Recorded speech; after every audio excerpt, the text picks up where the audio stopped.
Здравейте, понеже всичките ми видеа събраха супер много гледания, сега ще ви покажа още един трик. И ако направи супер много гледания, ще го разкрия. Така.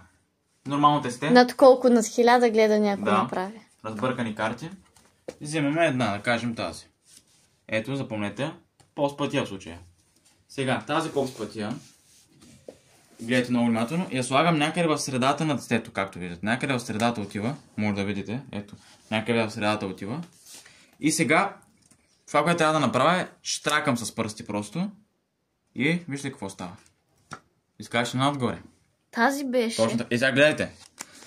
Слагаме някъде в центъра. Виждате, в центъра е. Бутаме, штракваме и вече отива тук.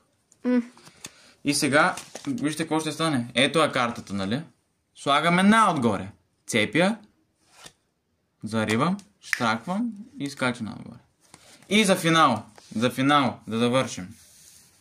Трика. Сега, вземам картата, показвам ви отзаде. Това е картата отзаде. Сега ви показвам и отпреде. Ето е полз пътия. Правя ветрил. Ето бутня го слушна вътре. Бутня да вътре. И штръкни. Штракаме. Да видим.